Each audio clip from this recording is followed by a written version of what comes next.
Bueno, señores, estamos de vuelta en Cátedra Médica hoy lunes, Los Catedráticos, programa dedicado al tema de la violencia durante el momento del parto, toda esa etapa obstétrica, pues estamos conversando y sobre todo también el uso de las cesáreas como un desafío a los temas de salud pública en la República Dominicana. Liz, cuando nos íbamos, tú preguntabas sobre la sobrecarga de trabajo, las condiciones que existen a nivel de los hospitales.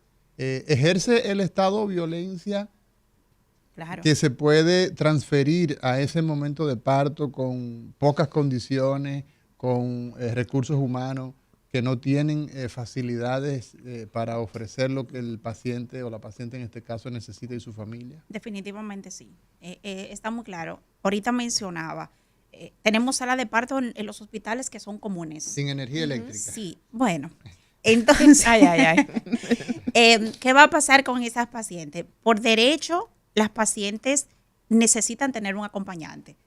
Pero el personal de salud se ve obligado a no permitir un acompañante de una paciente porque estamos en una sala de parto común donde si llevamos un acompañante de cada paciente, pues estamos garantizando el derecho de una, pero violentando el derecho de la otra que está en la cama vecina, que no tiene ningún medio que proteja la visualización entre una paciente y otra, a veces más que una cortina.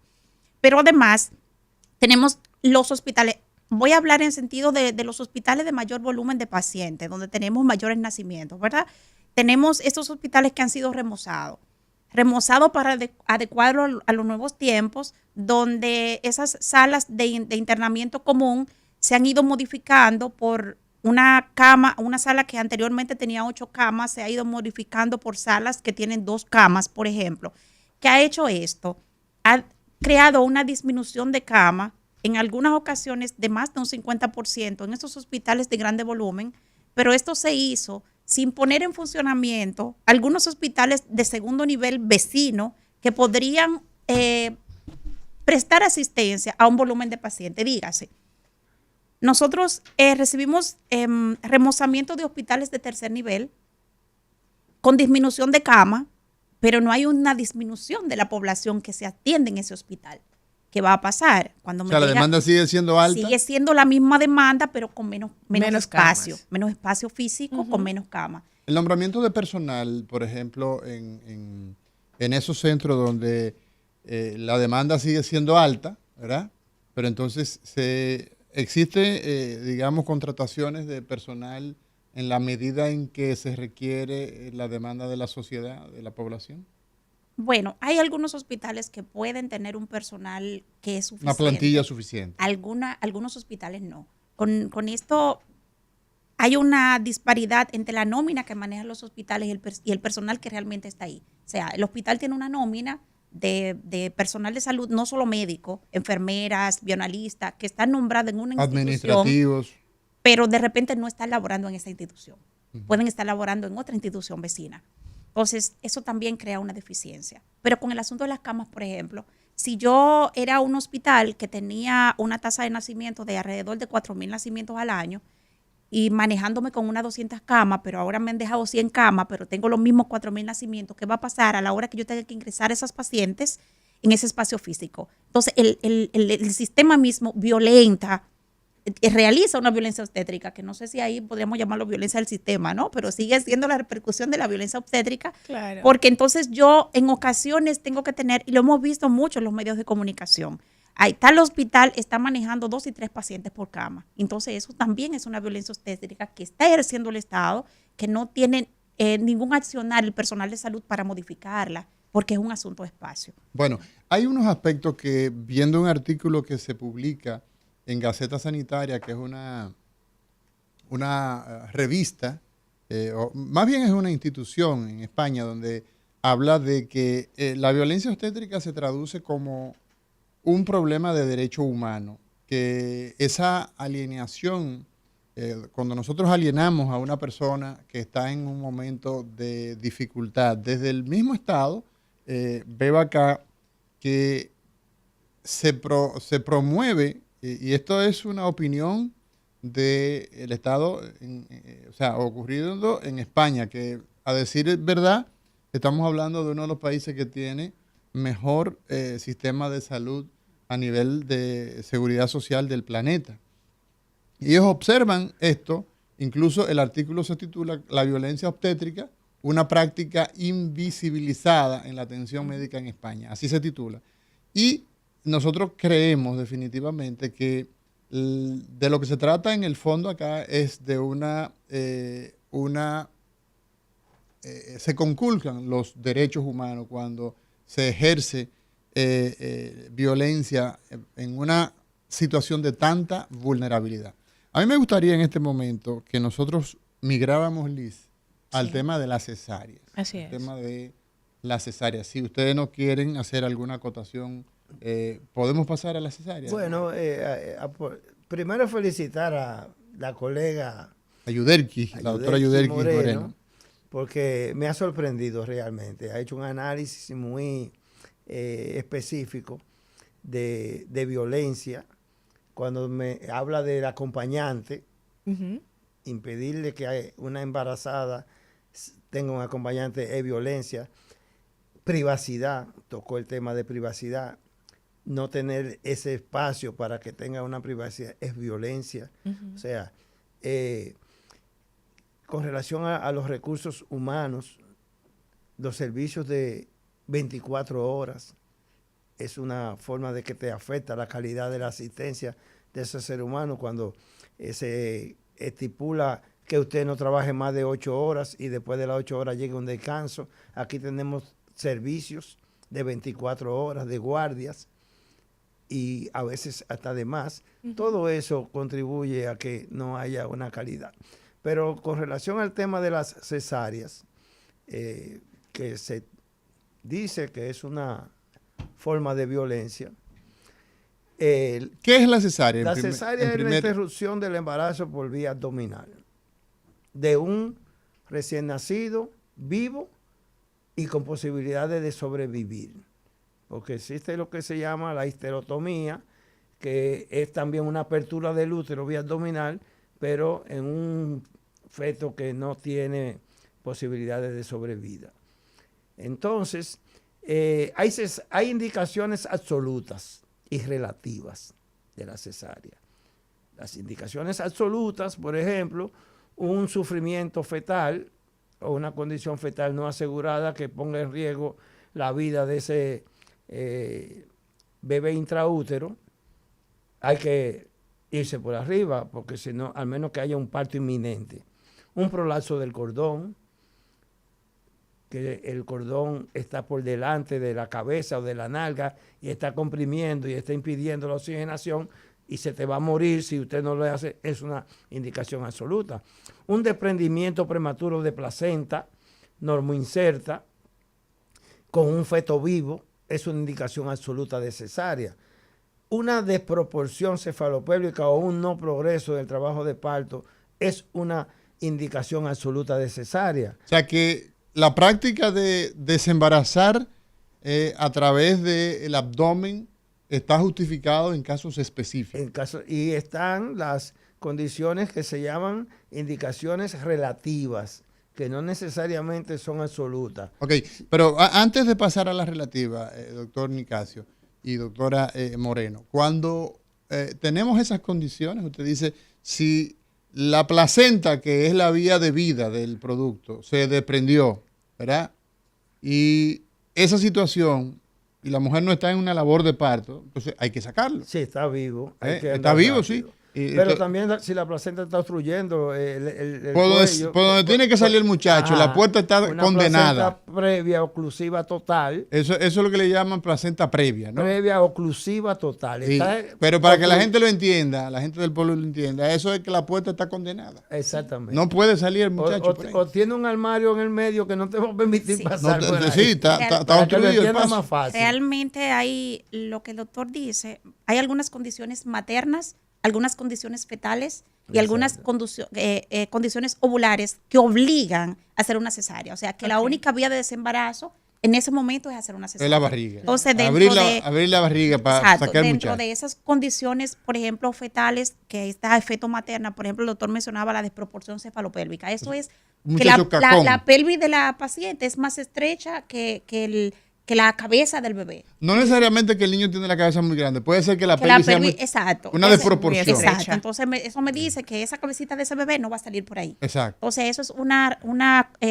eso es algo absoluto. O sea, hay que hacer una cesárea para Porque no va a en pasar. ese caso. En el caso, por ejemplo, de una placenta previa que ocluya totalmente el orificio cervical, el canal del parto, que se llama placenta previa oclusiva total.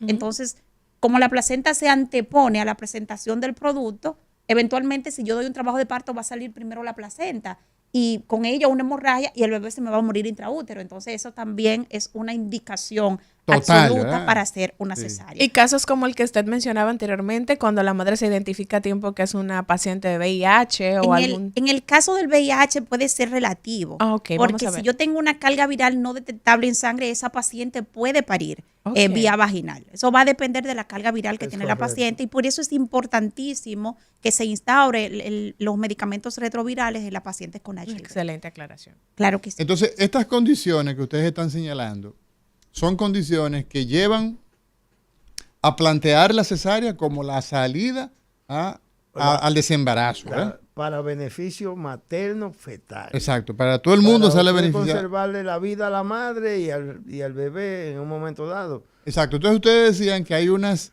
indicaciones que entonces son relativas. Relativa. Exacto. Y a veces puede ser, por ejemplo, mira, la macrosomía fetal, que es muy grande, Cabeza grande del muchachito, ¿verdad? o cabeza o- grande. o Pero el bebé también grande una completo. mujer que ha sufrido un trauma de cadera y tiene un trastorno ya de ese hueco pélvico.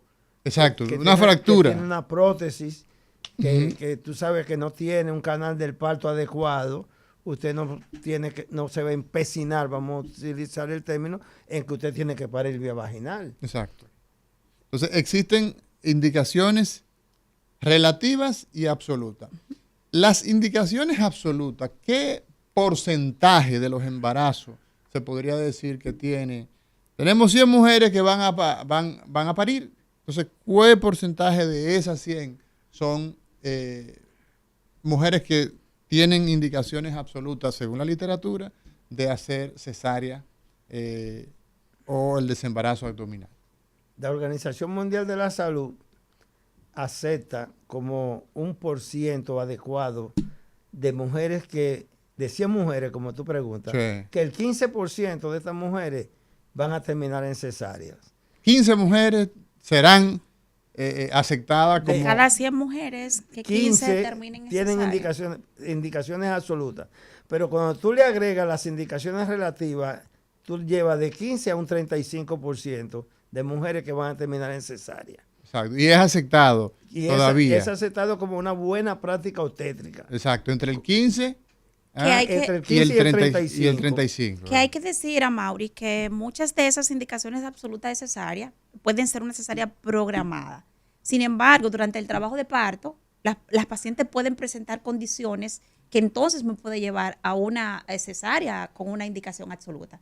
Por ejemplo, yo puedo tener una paciente en trabajo de parto que me haga un desprendimiento de placenta y que todavía la dilatación cervical no me augure un parto en poco tiempo. Inminente. Y entonces esa paciente yo tengo que hacer una cesárea. O sea, ahí se convirtió sin ella tener una indicación absoluta de cesárea durante su embarazo, en el Exacto. trabajo de parto se me convirtió una pérdida del bienestar fetal que yo no pueda recuperar durante un trabajo de parto. Entonces también me obliga a hacer una cesárea en ese momento.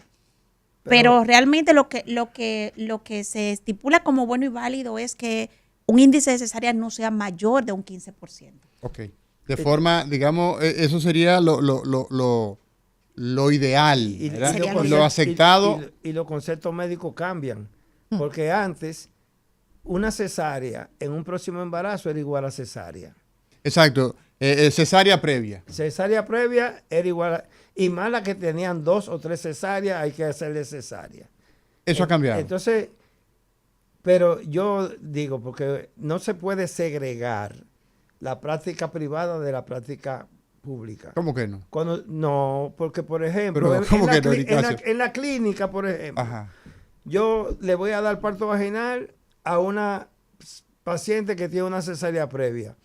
Pero ahí no está el anestesiólogo, ahí no está el pediatra, ahí no está el ayudante de cirugía, ahí estoy yo solo. Okay. Entonces, si yo me la juego y se presenta un problema, una rotura uterina, un desprendimiento, un prolapso del cordón, en ese momento voy a terminar en la justicia, porque la medicina es cuestión de resultados. Cuando los resultados son buenos, usted es el brujo de la tribu. Cuando los resultados son malos, usted es el imputado.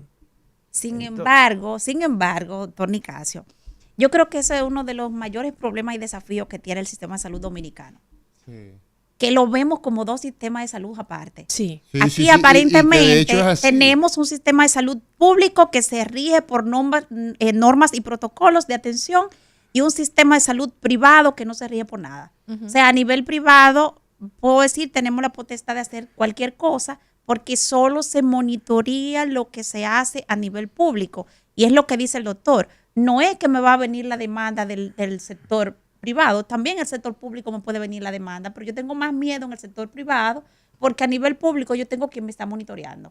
A nivel público yo tengo quien me está jalando la soga y diciéndome, mira, ese hospital tiene un índice de cesárea alta, ustedes van por un 40%, pero a nivel privado tenemos un 95% de índice de cesárea y no pasa nada. Ahí voy.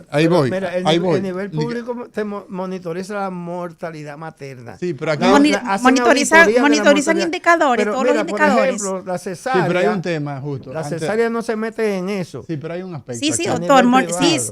Por eso, pero es que el sistema de salud es un solo. Se supone que aquí hay un Ministerio de Salud Pública que norma tanto lo público como lo privado. Claro. Debería quitarse de eso de salud pública y salud, quedarse en salud, porque exacto. Tiene que ver con, por ejemplo, el Ministerio de Salud Pública, como se le llama, y yo digo, debería ser Ministerio de Salud. Y punto. Porque el ministerio es quien da la habilitación a las entidades públicas y a las privadas también. La ley 4201. Exacto, o sea, la ley faculta que esa es dentro de sus competencias está eso. Pero la pregunta que hacíamos en relación al porcentaje de esas 100 mujeres embarazadas que está justificada hacerle cesárea, decían ustedes, 15%, y que bueno, una práctica adecuada se considera hasta 35%. Pero en la República Dominicana el índice de cesárea, ¿cómo anda? Ustedes decían 90, a 95. nivel público anda en un 52%. 48 para ser exacto, pero, nivel público. Exacto. O sea, estamos 48. Hablando menos... Casi el 50%. El 50%. De cada dos vamos mujeres, a una termina en cesárea. De cada dos hay una. Pero eso es alto si lo vemos en función de lo que establece la organización. Si estamos hablando de 35 y a nivel privado. Sobre el 90. ¿Y entonces? Bueno, mira, fíjate una cosa, que ahí yo voy a tocar un punto de la ley 8701. La ley de la seguridad social. De la seguridad social. Hay un problema con las ARS. Una mujer en trabajo de parto. No es que se está pariendo. Desde que inicia el trabajo de parto, tú le ingresas con 3 centímetros. Esa mujer puede durar... ¿Criterio de ingreso sería más o menos? 3 centímetros en la fase activa del trabajo de parto. Si no tiene la membrana rota. Si no tiene la membrana rota. Si no rompió rota. fuente, como dicen en los campos. 3 centímetros es lo que se considera un ingreso oportuno. Porque hay un ingreso precoz que desespera a la madre, al médico y a los familiares y a todo el mundo. Cuando usted ingresa antes del tiempo. Ahí todo el mundo se pone en estrés. Entonces, comenzando por la enfermera. Porque la gente empieza a llamar. Cuando un médico tiene que durar 10 a 14 horas siguiendo un trabajo de parto. ¿Y puede durar tanto? Sí. Y hasta 19 horas si es primiesta. Sí, puede durar. O sea, estamos hablando de casi un día de seguimiento. Donde tú debes estar ahí y evaluar cada 30 minutos, como mucho, esa condición fetal intraútero. Y cómo va progresando cada 2 horas ese trabajo de parto. Tiene que estar ahí. Y te pagan menos que lo que te pagan por una cesárea. ¿Qué paga la seguridad social? ¿Qué pagan las ARS? Depende. Por asistir el parto en el momento, o sea, de forma natural, por un parto natural? Un promedio de 12,000 pesos. 12,000 pesos. Sí. ¿Y una cesárea? Te pagan hasta 18,000 pesos. Bueno. Entonces, ¿qué tú crees, la Lizario? cesárea tú la resuelves en una hora. El parto te puede durar hasta 14, 19 horas. Y Pero hay un pagan- problema y te ahí. pagan menos. hay un Tema problema económico. ético, sí, pero hay un problema Yo plan- ético, hay un problema de ley, hay un problema Oye. de administración de justicia por parte del Estado, hay un problema de todo. Fíjate, Múltiple. pero la sorpresa mía fue en el Ministerio de Trabajo, con las ARS y el Colegio Médico. Nosotros como Colegio Médico planteábamos que se duplicara el pago del parto vaginal para promocionarlo y para incentivarlo. Y la misma ARS y el mismo Ministerio de Salud Pública estuvieron en contra de nosotros como Colegio Médico y se mantuvo eso y se mantiene hoy en día. Vámonos a una esa pausa, situación. justo, para cuando regresemos tú me expliques con detalle por qué razón tú entiendes que la posición del ministerio y de las ARS contravienen el espíritu que son de los organismos internacionales, porque OMS y OPS plantean que el desembarazo debe ser básicamente vía vaginal y las excepciones son las cesáreas. Ya volvemos, señores, no le cambie. Cátedra Médica.